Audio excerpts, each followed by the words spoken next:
عندي فضول وعندي شوية خبرة وعمل إشي أعتقد اللي يخدم الأجيال القادمة.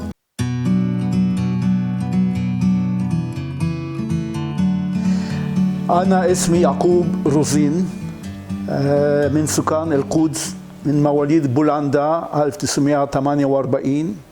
وصلنا إلى إسرائيل في 1957. متقاعد من السلك الدبلوماسي الإسرائيلي، مكثت في الدبلوماسية 42 سنة. وهلا أتعامل مع بحث جذور ديموغرافية ويهودية حسب مناطق وحسب تحليل أسماء عائلات. كيف صرت تهتم بهذا المجال ببحث الجذور؟ أولاً والدي الأم والأب المرحومين كانوا من رجال المحرقة الهولوكوست، ولم يتكلموا أبداً على ما حصل معهم وعلى عائلاتهم اللي فقدوها وهلكوا في الهولوكوست. ما عرفناش ولا إشي. أنا ما عرفتوش أسماء إخوة وأخوات والدي، وأمي تكلمت شوية بس ما كانش لها فكرة إنه كانت لها عائلة في ألمانيا اللي جزء منهم هاجروا إلى الأرجنتين وفلسطين من قبل الحرب العالمية الثانية. وبعد وفاتهم بدأت بالبحث من الفضول، من وين أجوا، شو ما كانت أسماء أجدادي. وبدأت بالبحث الجذور في بولندا، وفي الحمد لله في كثير من المستندات في الأرشيف البولندية والألبانية. ورويدا نجحت ببناء صورة كاملة من كانوا إخواتهم وإخوة أجدادي، وكل اتضح الصورة. اكتشفت ووجدت كثير من أبناء العائلة اللي نجوا في الأرجنتين وجنوب إفريقيا ولوكسمبورغ بعدين بدأت شوية أهتم بالشؤون. نفس الشيء بالنسبة لأصدقائي اللي هاجروا ووصلوا إلينا إلى إسرائيل من دول عربية مجاورة، مصر، سوريا، العراق، المغرب. وسألت،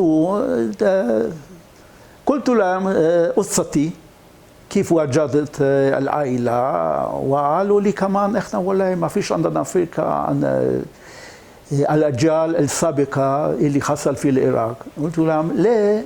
قالوا لي ما فيش عندنا مستندات، هربنا هجرنا بسرعة، لم نأخذ معنا ولا أي مستندات ميلاد بيرث سيرتيفيكيت أو زواج أو وفاة، ما فيش ولا شيء.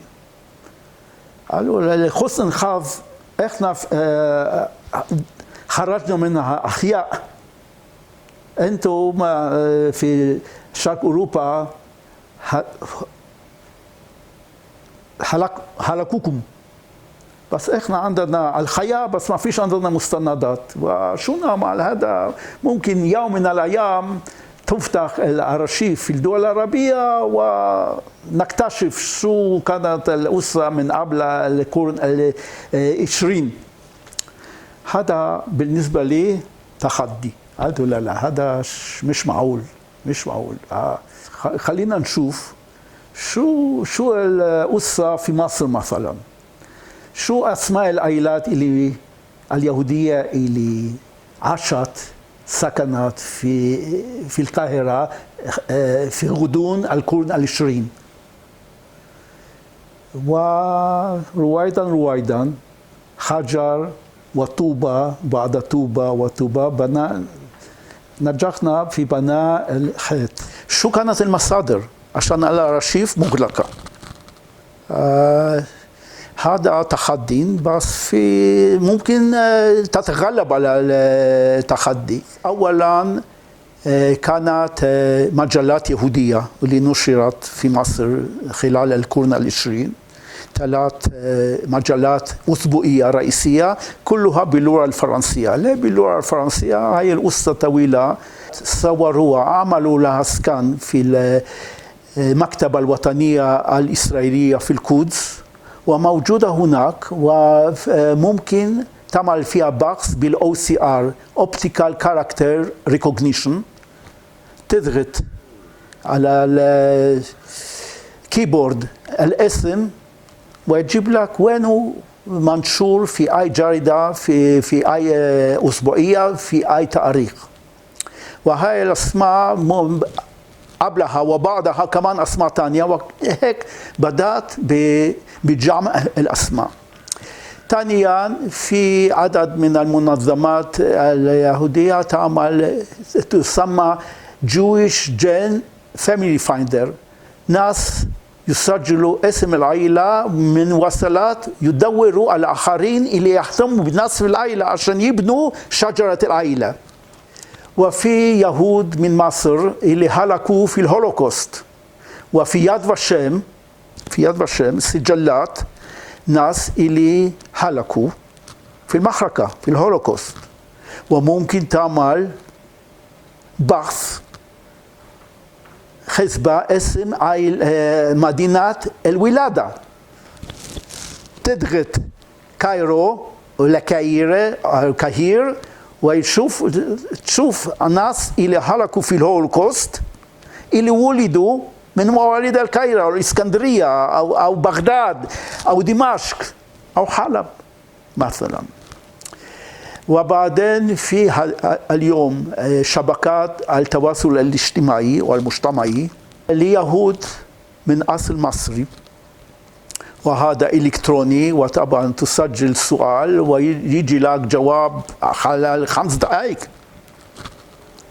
تسأل في واحد يكتب إشي وتشوف هذا اسم مش موجود عندك، وهو بيكتب لك أنا من مواليد مصر. تسأله أنت من مواليد الإسكندرية أو مصر؟ بيقول لك لا، أنا من المنصورة أو من طنطا أو من بورسعيد. أنت عارف كانوا يهود في بورسعيد؟ قلت له أنا عارف كانوا يهود في بورسعيد، في كان السوبر ماركت الديبارتمنت ستور الكبير سايمون أرتست اللي كان على حافة قناة السويس، أساسه يهودي من بولندا من غاليتسيا، سايمون أرتس معلش.